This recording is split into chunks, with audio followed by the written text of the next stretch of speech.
Bueno, queridos amigos y hermanos, todas las cosas buenas llegan a su fin en este mundo. Pero pronto iremos a un mundo a donde las cosas buenas nunca llegarán a su fin. Y estamos mirando hacia ese momento glorioso. Quiero invitarles esta noche a inclinar sus rostros, vamos a orar y vamos a pedir que Dios dirija el estudio y que toque corazones en esta noche. Padre Celestial, te damos gracias por el privilegio una vez más de reunirnos en este lugar para estudiar tu santa palabra. Pedimos que el mismo Espíritu que inspiró esa palabra venga en este momento a explicárnosla. Y no solo a explicárnosla, sino que ese Espíritu Santo hable a nuestros corazones y a nuestras mentes. Te pido, Señor, que si hay alguien en el valle de la indecisión, que el Espíritu Santo los lleve a una decisión esta noche. Te lo pido en el nombre precioso de tu Hijo, Cristo Jesús. Amén. Quiero invitarles para comenzar nuestro estudio en esta noche a buscar en sus Biblias conmigo el libro de Génesis, el capítulo 2 y el versículo 7. Aquí encontramos el relato de la creación del hombre. Génesis, el capítulo 2 y el versículo 7. Dice allí: formó pues Jehová Dios al hombre del polvo de la tierra. La facultad física del hombre está compuesta de polvo. Es decir, Dios hizo un muñeco perfecto, con toda su fisonomía, con toda su fisiología. Pero el problema es que el cuerpo estaba inerte, estaba sin vida.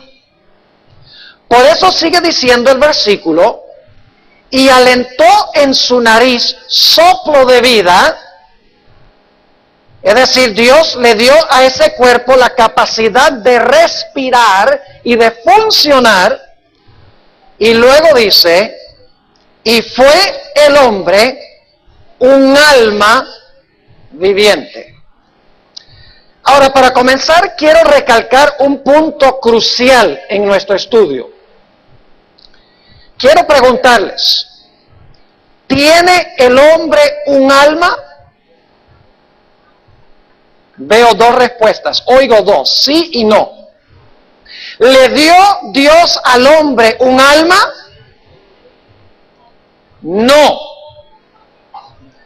Y ustedes dicen, ¿cómo que no?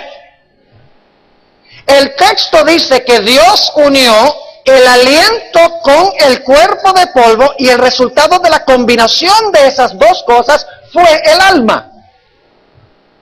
Es decir, el hombre no tiene un alma. Dios no le dio al hombre un alma. El hombre es un alma en su totalidad. Es decir, el alma es la combinación del cuerpo físico con la capacidad de respirar.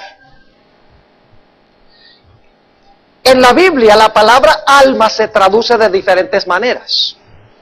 Se traduce a veces vida, a veces se traduce persona, a veces se traduce con un pronombre personal. Vamos a ver un ejemplo en un momento.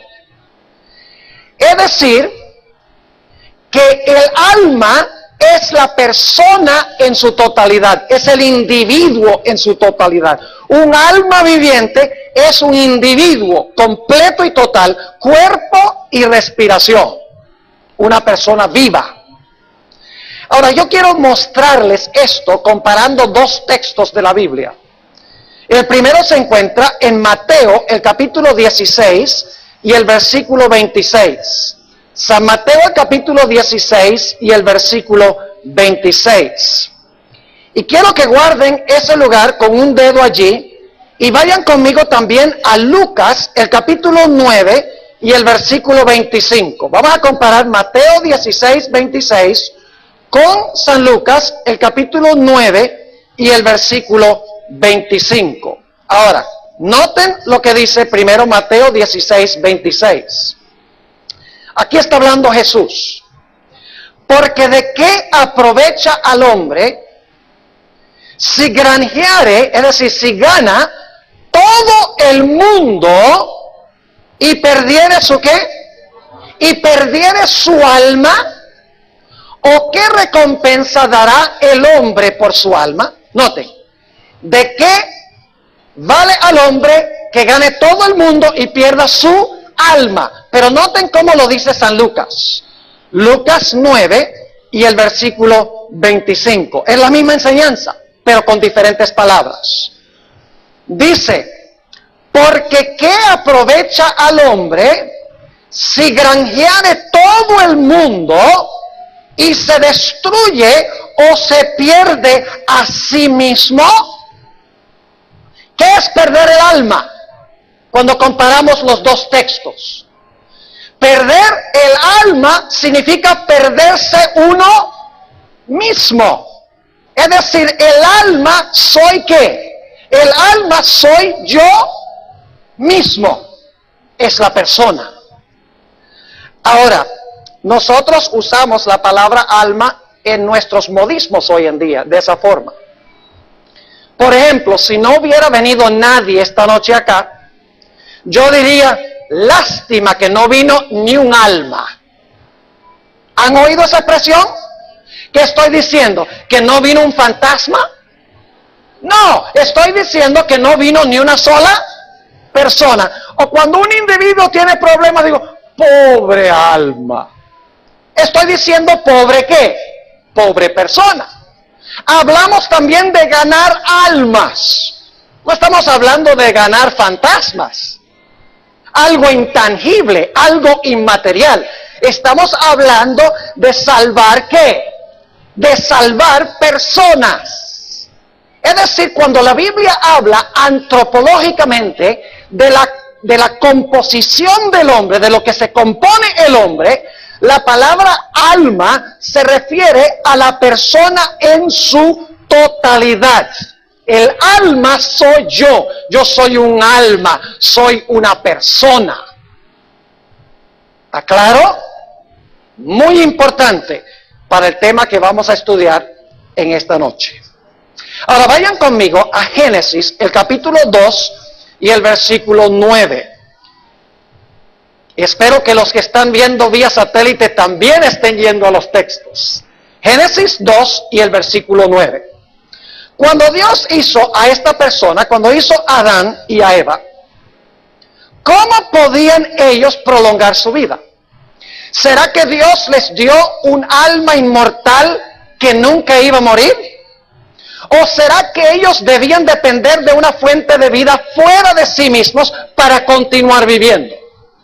Noten lo que dice Génesis, el capítulo 2 y el versículo 9. Y había Jehová Dios hecho nacer de la tierra todo árbol delicioso a la vista y bueno para comer. También, ¿qué cosa?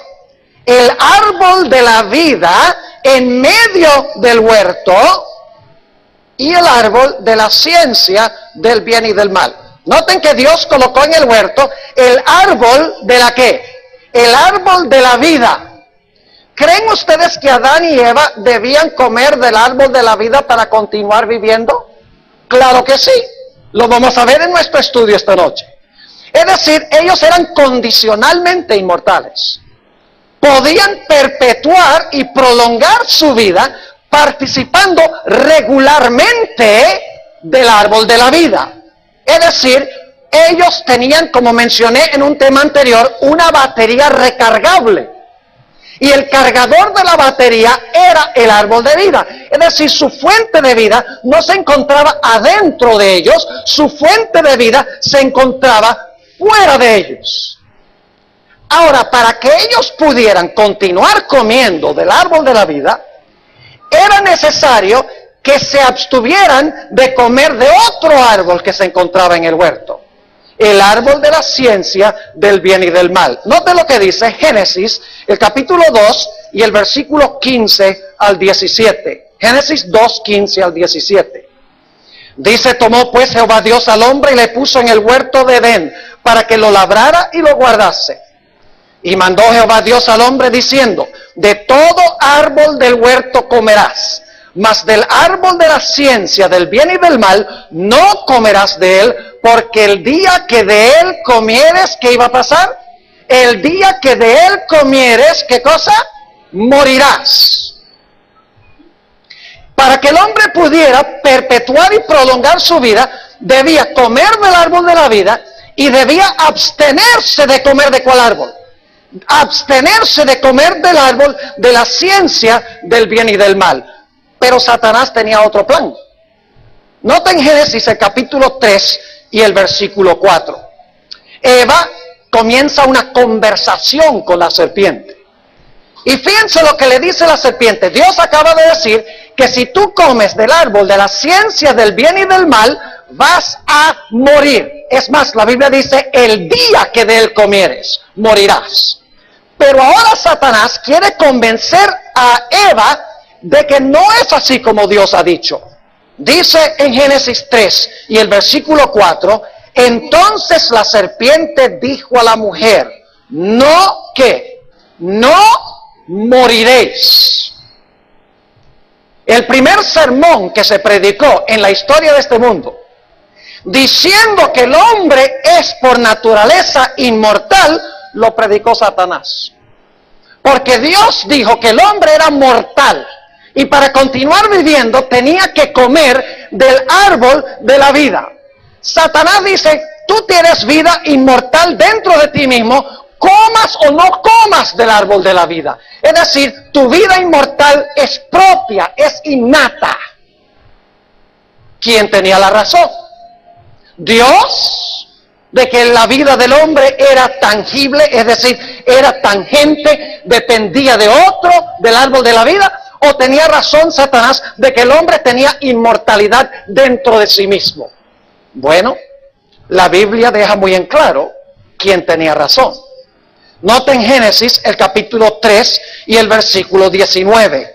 Génesis 3 y el versículo 19. Después que Adán y Eva pecaron, encontramos estas palabras de condenación por parte de Dios a nuestros primeros padres.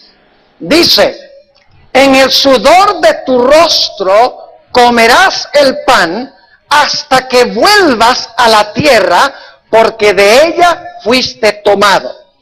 Pues polvo eres, y al polvo serás ¿qué?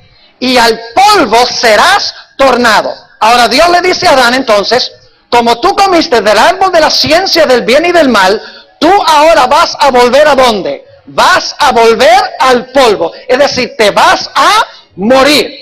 ¿Quién tenía razón? ¿Dios o Satanás? Dios.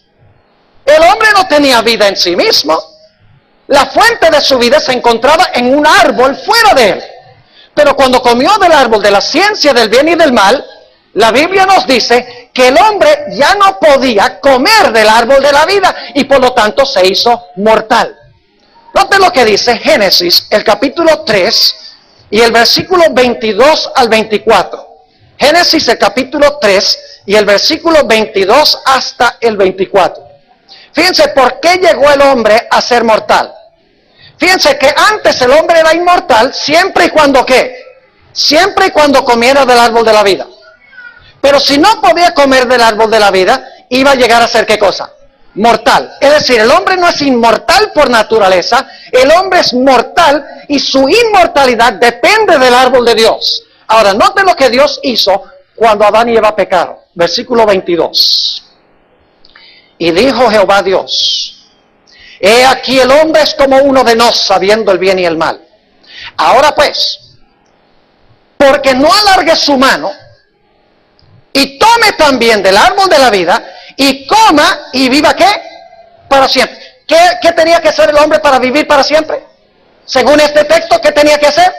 ¿Tenía un alma inmortal por dentro que vivía sola para siempre? No, dice Dios, para que el hombre no alargue su mano y coma del árbol de la vida para siempre y viva para siempre, sacólo Jehová del huerto de Edén para que labrase la tierra de que fue tomado. Echó pues fuera al hombre y puso al oriente del huerto de Edén querubines y una espada encendida que se revolvía a todos lados para guardar el camino del árbol de la vida. ¿Cuántos seres humanos comieron del árbol de la vida después que nuestros primeros padres pecaron? Ninguno. Ahora les voy a hacer dos preguntas. Si el hombre era inmortal, ya en sí mismo, ¿de qué le valía a Dios que le prohibiera el árbol? ¿Me están entendiendo mi pregunta? Si el hombre ya tenía un alma inmortal en sí mismo, ¿de qué le hubiera valido a Dios prohibirle el árbol que perpetuaba la inmortalidad? El hombre igual iba a ser inmortal. Además de eso, si el hombre era por naturaleza inmortal, ¿para qué hubiera sido necesario que Cristo viniera para darle inmortalidad?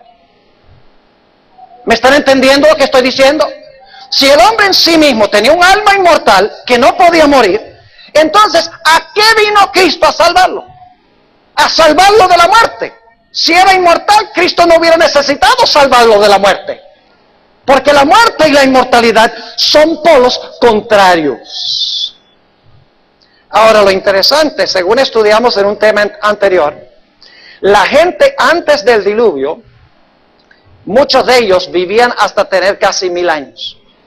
Les voy a mencionar las edades que encontramos en Génesis el capítulo 5. Estos son los héroes antediluvianos.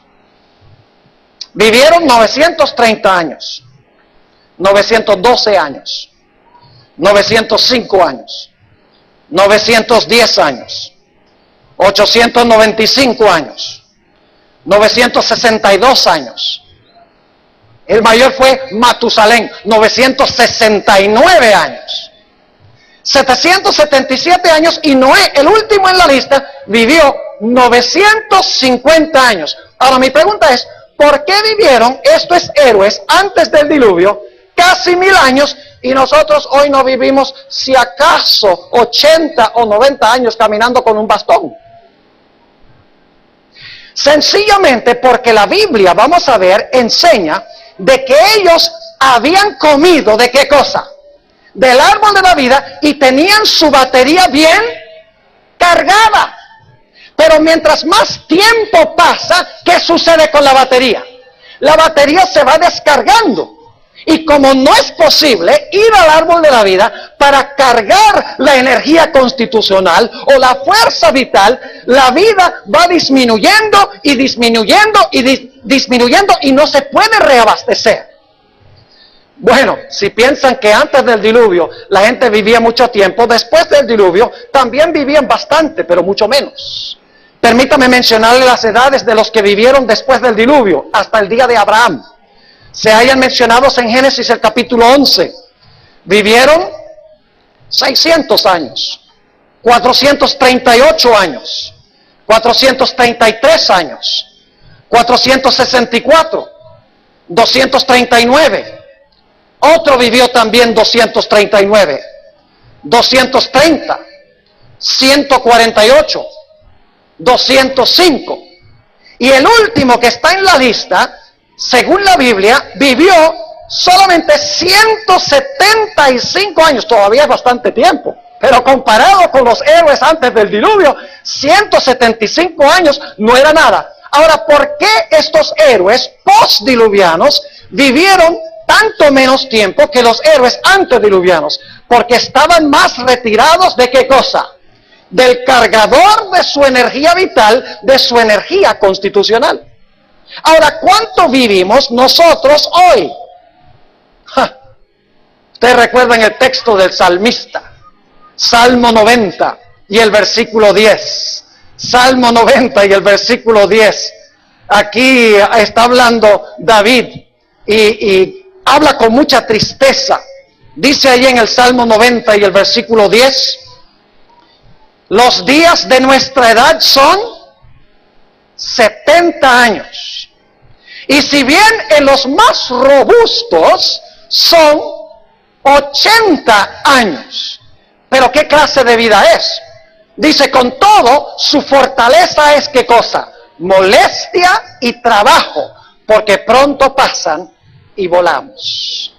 La vida hoy ha disminuido aún más, y déjenme decirles, si no hubiera sido por la ciencia moderna, que ha descubierto cómo emplear las leyes de la salud, y ha establecido remedios para conservar la salud, posiblemente la raza humana ya se hubiera extinguido.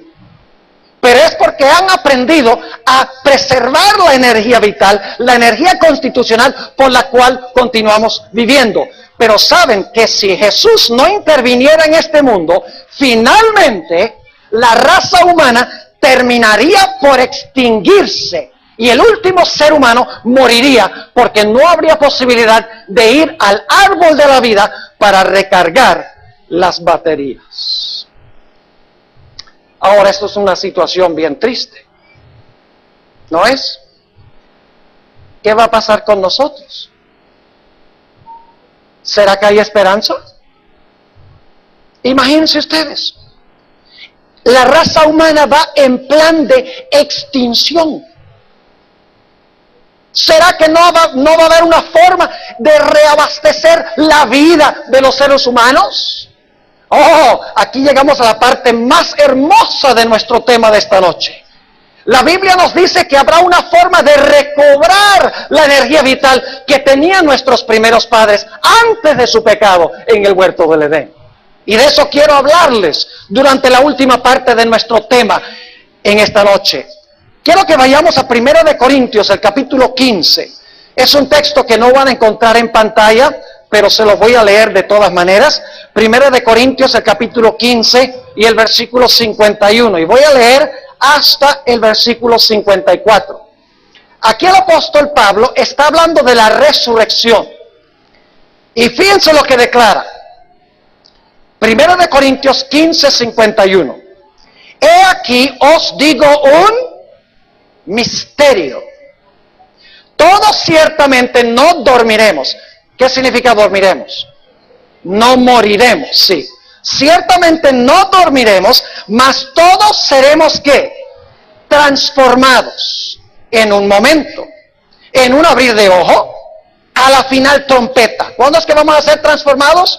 Cuando se toque la trompeta. ¿Y qué evento histórico es ese? La segunda venida de Jesús. Ahora sigue diciendo, porque será tocada la trompeta y los muertos, ahora escuchen bien, los muertos serán levantados sin corrupción y nosotros seremos transformados. Porque es menester que esto corruptible sea vestido de incorrupción y esto mortal sea vestido de inmortalidad. Pregunta, ¿somos mortales o inmortales ahora? ¿Qué dice la Biblia? ¿Somos inmortales o mortales? Tiene que ser mortales porque tenemos que vestirnos de inmortalidad a la final trompeta. Si tenemos que vestirnos con inmortalidad, no la tenemos ahora. Versículo 54. Y cuando esto corruptible fuere vestido de incorrupción, y esto mortal fuere vestido de inmortalidad, entonces se efectuará la palabra que está escrita, sorbida es la muerte con victoria. ¿Cuándo seremos vestidos con inmortalidad? A la final trompeta, cuando Cristo ¿qué? Cuando Cristo venga en poder y gloria. Pero ¿será que Cristo nos va a dar inmortalidad innata propia? ¿Será que en el cielo vamos a ser nosotros fuente de inmortalidad? ¿O será que aún en el cielo nuestra inmortalidad será contingente y dependiente de Dios? ¿Será que nuestra vida dependerá también de un árbol allá?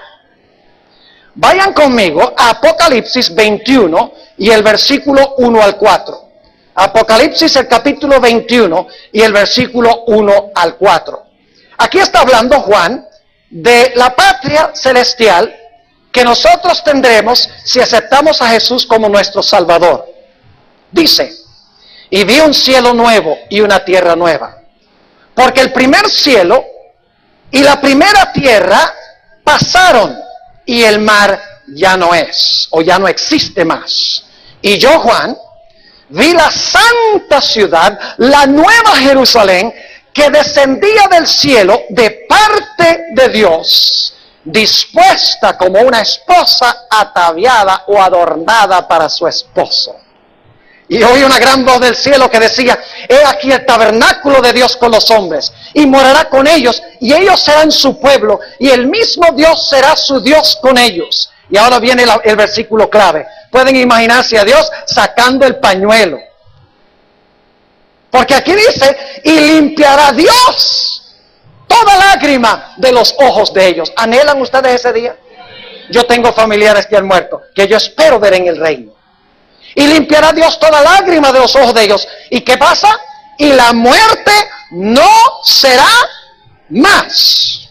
Y no habrá más llanto, ni clamor, ni dolor, porque las primeras cosas son pasadas. No va a haber más muerte allá, ¿verdad? Ahora, ¿por qué no va a haber muerte? ¿Porque nosotros mismos, en nosotros somos inmortales? Claro que no. Vayan conmigo a Isaías 66. Un texto que ya leímos esta semana, cuando hablamos en cuanto a la observancia del Santo Sábado. Pero ahora vamos a notar otro detalle interesante.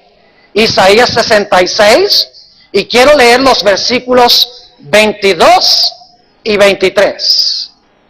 Dice allí, porque como los cielos nuevos y la tierra nueva que yo hago permanecen delante de mí, dice Jehová, así permanecerá vuestra simiente y vuestro nombre. ¿Está hablando aquí del mismo cielo nuevo y de la misma tierra nueva que Apocalipsis, donde leímos ahora? ¿Donde no habrá más muerte? Claro, ¿cuántos cielos nuevos y cuántas tierras nuevas puede haber? Es una cita textual en Apocalipsis que viene de Isaías. Ahora, noten el versículo 23. Y será que ¿de qué? De mes en mes. Y de sábado en sábado. Ya hablamos del sábado. Vamos a guardar el sábado en conmemoración de la nueva creación en 6 días. Y vamos a reposar el 7º día conmemorando que Cristo nos creó, Cristo nos redimió y Cristo nos restaurará. Será un triple memorial el sábado. Pero esa no es la parte del versículo que quiero subrayar.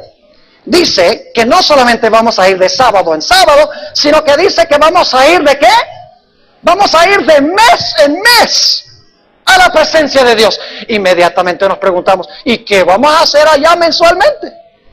Vayan conmigo a Apocalipsis. La Biblia se explica sola. Apocalipsis el capítulo 22 y el versículo 1 y 2. Apocalipsis el capítulo 22 y el versículo 1 y 2.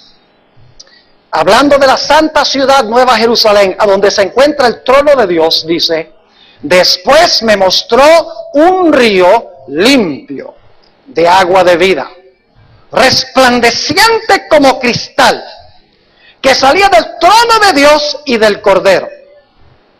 En medio de la plaza de ella, y de la una y de la otra parte del río, es decir, hay un tronco en un lado del río y otro tronco en el otro lado del río, y los dos troncos se encuentran en un árbol encima del río.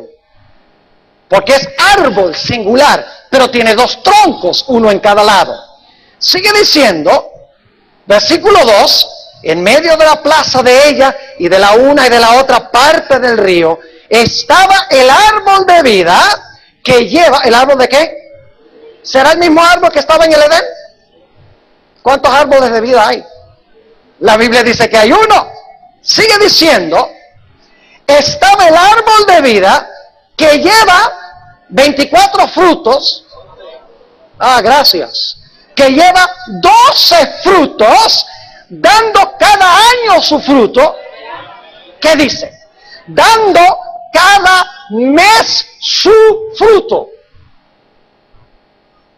¿Por qué cada mes? Isaías lo dice. Porque vamos a ir a comer del árbol de la vida, ¿cuán a menudo? De mes en mes. Pero algunos dirán, pero Pastor Bor, si allá somos inmortales. Adán y Eva también eran inmortales en el Edén. Condicionalmente inmortales. Pero tenían que ir al árbol para perpetuar su vida, para cargar su batería. La Biblia nos dice que lo mismo sucederá en el reino. De esta manera Dios quiere enseñarnos a nosotros que nuestra fuente de vida no está en nosotros, sino que nuestra fuente de vida se encuentra fuera de nosotros, en el árbol de Dios. La honra y la gloria sea para Dios. Yo le pregunto a veces a los cristianos, le digo, ¿usted cree que un ser humano es omnipotente? No, solo Dios es omnipotente. Le digo, ¿usted cree que el hombre es omnipresente? No, solo Dios es omnipresente. ¿Cree usted que el hombre es omnisciente? No, solo Dios es omnisciente. Le digo, ¿cree usted que el hombre es inmortal? Sí. La inmortalidad, según la Biblia, es un atributo que le pertenece solo y exclusivamente a Dios, no al ser humano. La honra y la gloria tiene que pertenecerle a Dios. Si el hombre fuera inmortal en sí mismo, tendría que ser Dios. Y eso es lo que dijo Satanás. Digo, no moriréis, mas seréis como ¿qué? Mas seréis como Dios. Sin embargo, esta doctrina se está enseñando, inclusive desde muchos púlpitos cristianos hoy en día, de que el hombre tiene dentro de sí un alma inmortal que ni siquiera Dios puede destruir en el infierno, porque se va a quemar por los siglos de los siglos sin fin. La Sagrada Escritura no enseña eso. La Biblia, como vimos esta semana, enseña que Dios es un fuego consumidor. Consume a los impíos, pero los santos vivirán en medio de las llamas del fuego consumidor, porque tienen un carácter semejante al carácter de Dios. Ahora alguno dirá, sí, pastor, pero ahí no dice que vamos a comer del fruto, ahí sencillamente dice que el árbol tiene 12 frutos. Vayan conmigo a Apocalipsis 2 y el versículo 7. Apocalipsis, el capítulo 2 y el versículo 7. Un texto muy importante, una promesa que Dios hace a su iglesia. Dice allí, el que tiene oído, oiga lo que el Espíritu dice a las iglesias. Al que venciere, le daré ¿a qué? A comer del árbol de la vida, el cual está en medio del paraíso de Dios. ¿Dónde estaba el árbol de vida en el Edén? En medio del paraíso de Dios. ¿Dónde va a estar el árbol en la patria celestial? En medio del huerto de Dios. ¿Es el mismo árbol, sí o no? Es decir, mis queridos amigos y hermanos, nuestra única esperanza de vida se encuentra en Dios. En tener algún día acceso de nuevo a ese árbol maravilloso que perpetúa la vida por los siglos sin fin, donde podremos ir cada mes y comer del fruto y recargar mensualmente la batería. Y como ya no seremos echados de allí, sino que entraremos por las puertas de la ciudad, nuestra vida se perpetuará indefinidamente. La honra y la gloria sea para nuestro maravilloso Dios. ¿Quién podrá comer del árbol de la vida? ¿Cuántos aquí les gustaría algún día comer del árbol de la vida? Algunos no levantaron la mano. ¿Será flojera? Los que me están viendo vía satélite, espero que hayan levantado la mano, porque ¿quién no va a querer vivir para siempre? El apóstol Pablo dice que si nuestra esperanza solamente es en esta vida, somos los más miserables de todos. A nosotros nos espera un futuro glorioso. Pero ¿qué tenemos que hacer para tener garantizado ese futuro glorioso? De eso quiero hablar unos pocos instantes antes de terminar. Génesis, el capítulo 2 y el versículo 17. Un punto supremamente importante. Dios le dice a Adán y Eva, mas del árbol de la ciencia del bien y del mal, no comerás de él, porque el día que de él comieres, morirás. ¿Cuándo iban a morir Adán y Eva? Dice, el día que de él comieres, morirás. Pregunta, ¿murieron ellos ese día? ¿Saben cuántos años vivió Adán? 930 años. Pero finalmente murió, ¿sí o no? Claro que finalmente murió. ¿Qué quiso Dios decir cuando dijo, el día que de él comieres morirás? ¿Merecían Adán y Eva que se ejecutara la sentencia contra ellos ese mismo día, sí o no? ¿Merecían que Dios los extirpara de la existencia? Porque no está hablando aquí de la muerte física, está hablando de la muerte eterna. Separación eterna de Dios, destrucción eterna, es decir, donde nunca más la persona vuelve a vivir. decirle adiós a la vida para siempre. Esa es la clase de muerte de la cual se habla aquí. Adán y Eva merecían esa muerte ese mismo día. Dios dijo, ustedes la van a sufrir este mismo día. Ahora la pregunta es, ¿por qué no sufrieron ellos la muerte ese día? Génesis 3:21 tiene la respuesta. ¿Recuerdan que Adán y Eva se cubrieron sus cuerpos con hojas de higuera para cubrir la vergüenza de su desnudez? La vergüenza de la desnudez representa el hecho de que en estado de pecado estamos destituidos de la gloria de Dios. Estamos vestidos con los harapos de nuestra propia justicia. Y si no cambia nuestra vestimenta, nos vamos a perder. Génesis 3 y el versículo 21 dice que Dios, habiéndole quitado las hojas de higuera a Adán y Eva, hizo algo. Y dijo Jehová, y Jehová Dios hizo al hombre. ¿Quién hizo al hombre? ¿Quién hizo? Jehová Dios hizo al hombre y a su mujer, ¿qué cosa? Túnicas de pieles y vistiólos. ¿Quién hizo las túnicas? Dios. ¿Quién los vistió? Dios. ¿De qué eran las túnicas? De pieles. ¿De dónde salieron esas pieles? ¿Qué necesita hacer usted para conseguir la piel de un animal? Y el animal tiene que morir. ¿Sabe lo que pasó ese día? Murieron 2 animales. Probablemente 2 corderos, porque en Génesis 4 dice que Abel cuidaba ovejas. Es decir, ese mismo día se sacrificaron 2 corderos. Ahora, ¿qué quería Dios enseñar a través de la muerte de esos 2 corderos? ¿Hubo una muerte ese mismo día, sí o no? ¿Hubo muerte ese mismo día? Claro, pero no fueron Adán y Eva, sino ¿qué cosa? Los 2 corderos que murieron.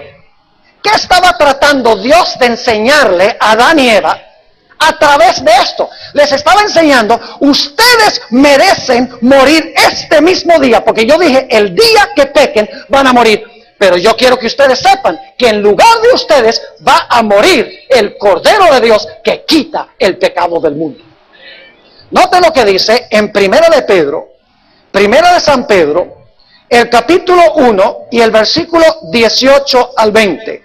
Primera de Pedro, el capítulo 1 y el versículo 18 al 20. A veces pensamos nosotros que Jesús sencillamente murió cuando vino a este mundo y no pensamos del hecho de que el plan de que Cristo sufriese y muriese se había hecho aún antes de que el ser humano fuera creado. Es decir, cuando el hombre pecó, Dios no dijo, ay, ¿ahora qué vamos a hacer? Emergencia. Vamos a sentarnos y tener una junta para ver qué vamos a hacer. No, Dios ya tenía un plan por si acaso el hombre pecaba. Primera de Pedro, el capítulo 1 y el versículo 18. Sabiendo que habéis sido rescatados de vuestra vana conversación, la cual recibisteis de vuestros padres, no con cosas corruptibles como oro o plata, es decir, no hemos sido redimidos con oro o plata, sino con ¿qué? Con la sangre preciosa de Cristo. ¿Como de un qué? Como de un cordero sin mancha y sin contaminación. Y ahora escuchen versículo 20. Ya ordenado, es decir, fue ordenado como cordero, ¿desde cuándo? Desde antes de la fundación del mundo.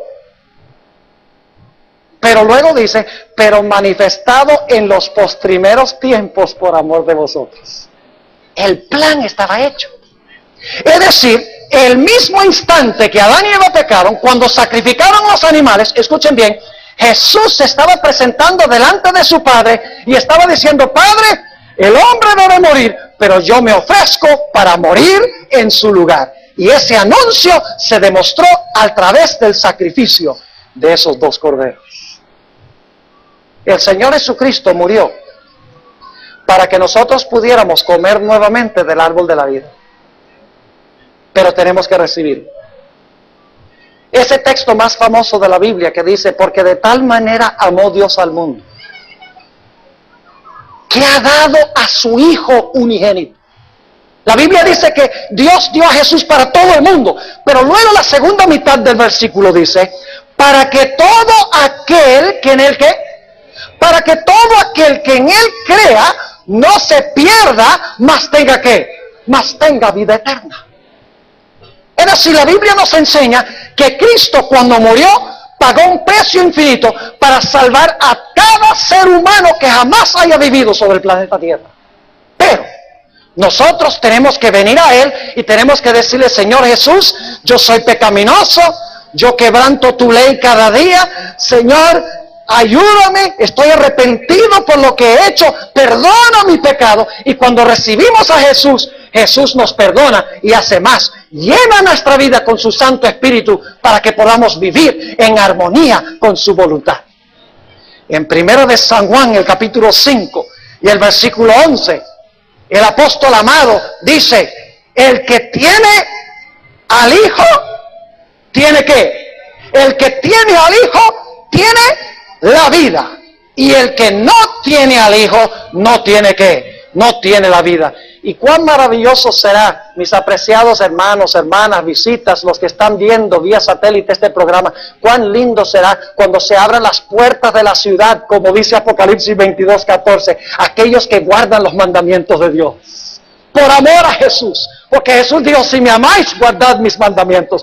Cuando Jesús se pare en la puerta y abra las puertas de la ciudad y dice: vengan, hijos míos, y nos lleve a comer del árbol de la vida.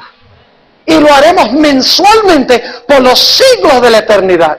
¿Saben ustedes que la Biblia nos dice en 1 de Tesalonicenses 4 que para una persona que muere en Cristo la muerte no significa nada?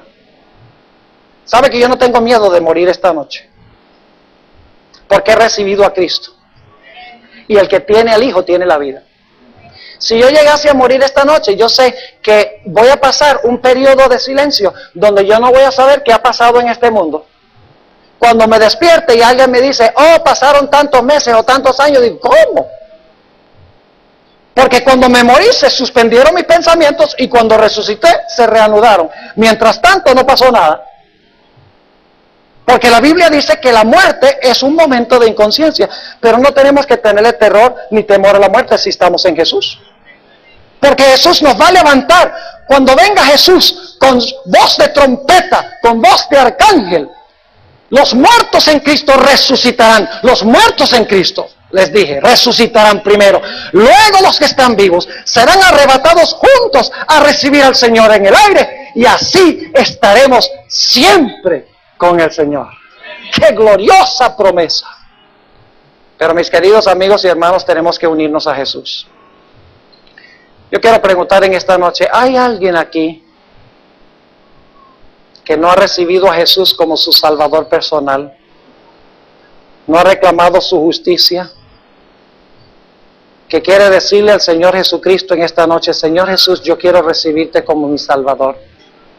Yo quiero que tú seas mi vida. Yo quiero que tú prepares un lugar para mí en la patria. Yo quiero que tú me abras la puerta de la ciudad para que yo pueda entrar y para siempre comer del árbol de la vida. ¿Hay alguien en esta noche que quiere decirle al Señor Jesús: yo quiero entregarte mi corazón, Señor Jesús? ¿Quiere levantar la mano? Gloria a Dios. ¿Podría pedirles por favor que vengan al frente? Ustedes saben que yo siempre hago esto.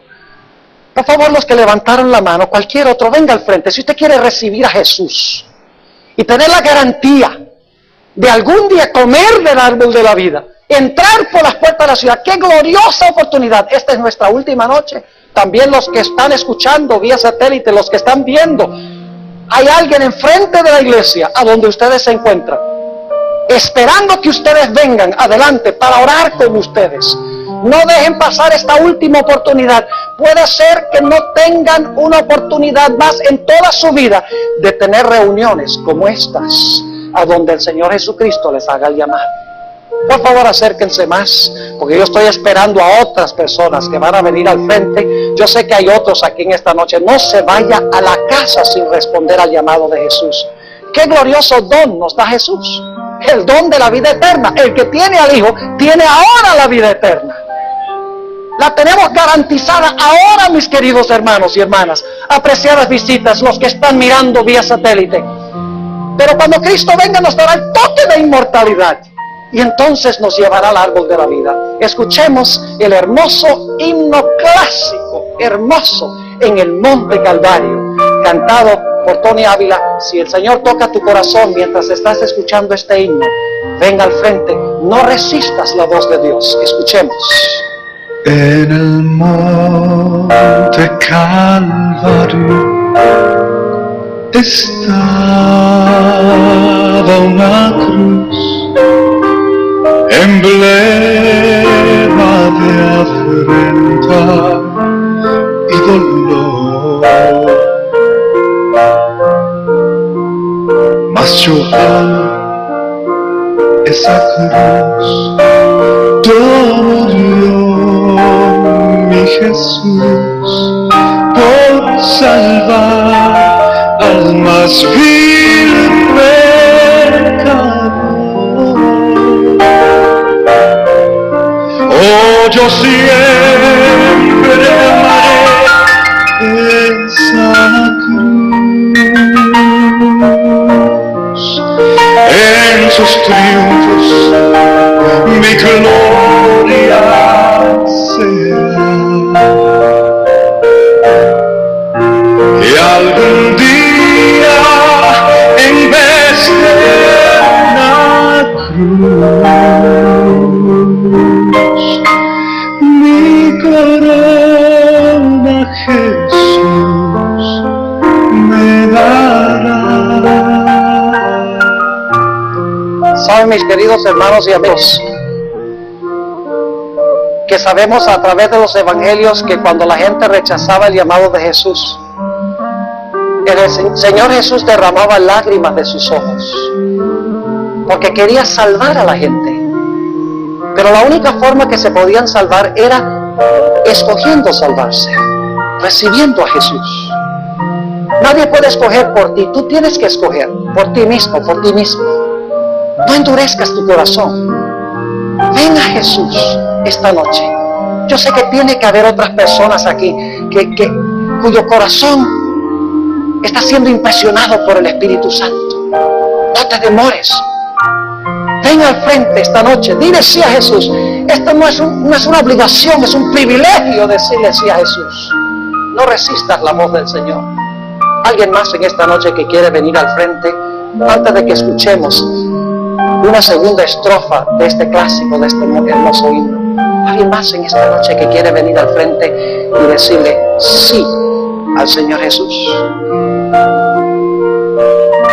Escuchemos la segunda estrofa de este himno. Aunque el mundo desprecia la cruz de Jesús, ven, responde, para mí no te demores. tiene suma.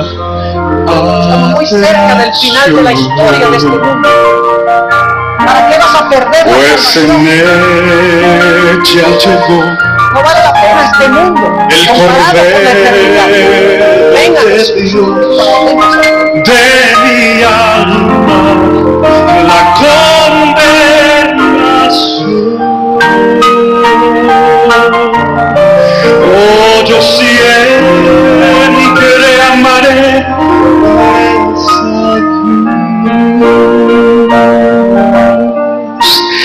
en sus triunfos mi gloria será. Y algún día, en vez de una cruz, mi corona Jesús me dará.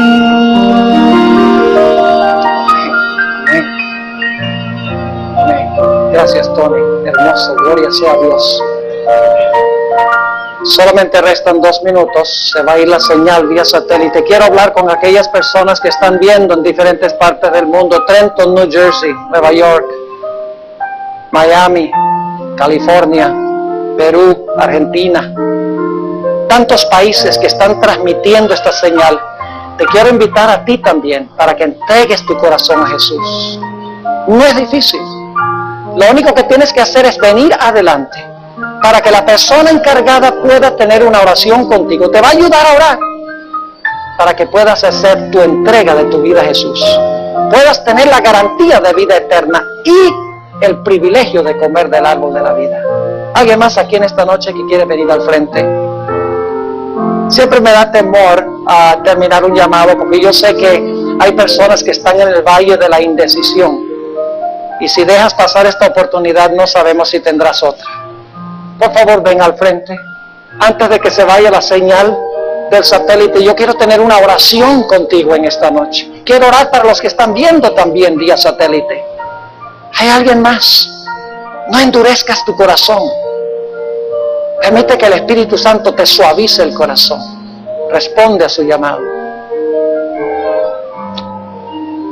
Voy a tener una palabra de oración. Si durante la oración hay alguien más que quisiera venir al frente, hágalo antes que sea demasiado tarde. Oremos. Padre Celestial, te damos gracias, porque a pesar de que nuestros primeros padres pecaron, a pesar de que todos nosotros nacemos con el virus del pecado, tú nos diste un camino de escape a través de tu querido Hijo Jesús. ¡Cuán maravilloso eres! Señor, te doy gracias por estas personas que han respondido a tu llamado. Te doy gracias por aquellos que han respondido vía satélite. Te ruego, Señor, que estas personas, por medio de tu Santo Espíritu, puedan hacer una entrega completa a Jesús y que podamos encontrarnos en el reino contigo y con tu querido Hijo. Si hay alguno más en esta noche que está en el valle de la indecisión, Señor, tráelos a una decisión. Te damos gracias por escucharnos.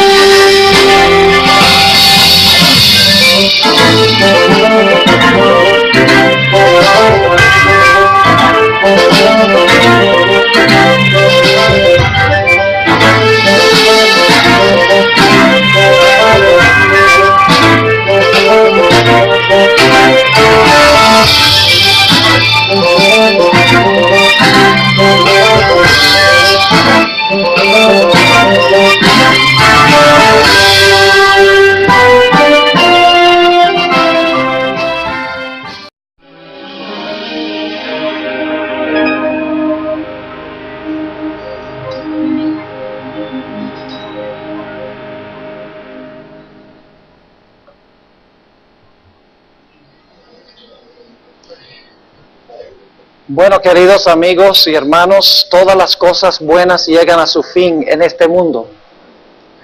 Pero pronto iremos a un mundo a donde las cosas buenas nunca llegarán a su fin. Y estamos mirando hacia ese momento glorioso. Quiero invitarles esta noche a inclinar sus rostros, vamos a orar y vamos a pedir que Dios dirija el estudio y que toque corazones en esta noche. Padre Celestial, te damos gracias por el privilegio una vez más de reunirnos en este lugar para estudiar tu santa palabra.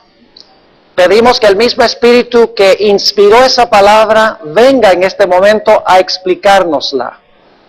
Y no solo a explicárnosla, sino que ese Espíritu Santo hable a nuestros corazones y a nuestras mentes.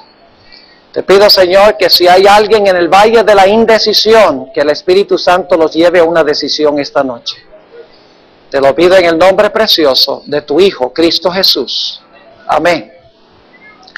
Quiero invitarles para comenzar nuestro estudio en esta noche a buscar en sus Biblias conmigo el libro de Génesis, el capítulo 2 y el versículo 7.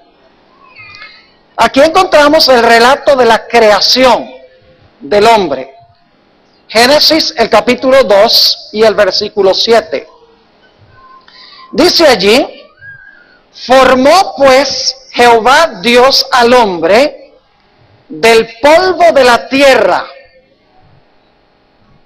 La facultad física del hombre está compuesta de polvo.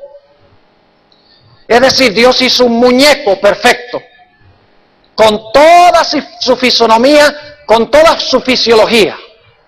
Pero el problema es que el cuerpo estaba inerte, estaba sin vida. Por eso sigue diciendo el versículo: y alentó en su nariz soplo de vida. Es decir, Dios le dio a ese cuerpo la capacidad de respirar y de funcionar. Y luego dice: y fue el hombre un alma viviente. Ahora, para comenzar, quiero recalcar un punto crucial en nuestro estudio. Quiero preguntarles, ¿tiene el hombre un alma? Veo dos respuestas, oigo dos, sí y no. ¿Le dio Dios al hombre un alma? No. Y ustedes dicen, ¿cómo que no? El texto dice que Dios unió el aliento con el cuerpo de polvo y el resultado de la combinación de esas dos cosas fue el alma. Es decir, el hombre no tiene un alma, Dios no le dio al hombre un alma, el hombre es un alma en su totalidad. Es decir, el alma es la combinación del cuerpo físico con la capacidad de respirar. En la Biblia la palabra alma se traduce de diferentes maneras. Se traduce a veces vida, a veces se traduce persona, a veces se traduce con un pronombre personal. Vamos a ver un ejemplo en un momento. Es decir, que el alma es la persona en su totalidad, es el individuo en su totalidad. Un alma viviente es un individuo completo y total, cuerpo y respiración. Una persona viva. Ahora, yo quiero mostrarles esto comparando dos textos de la Biblia. El primero se encuentra en Mateo, el capítulo 16 y el versículo 26. San Mateo, el capítulo 16 y el versículo 26. Y quiero que guarden ese lugar con un dedo allí y vayan conmigo también a Lucas, el capítulo 9 y el versículo 25. Vamos a comparar Mateo 16, 26 con San Lucas, el capítulo 9 y el versículo 25. Ahora, noten lo que dice primero Mateo 16, 26. Aquí está hablando Jesús. Porque de qué aprovecha al hombre si granjeare, es decir, si gana todo el mundo y perdiere su qué? Y perdiere su alma. ¿O qué recompensa dará el hombre por su alma? Noten, ¿de qué vale al hombre que gane todo el mundo y pierda su alma? Pero noten cómo lo dice San Lucas. Lucas 9 y el versículo 25. Es la misma enseñanza, pero con diferentes palabras. Dice, porque ¿qué aprovecha al hombre si granjeare todo el mundo y se destruye o se pierde a sí mismo? ¿Qué es perder el alma? Cuando comparamos los dos textos. Perder el alma significa perderse uno mismo.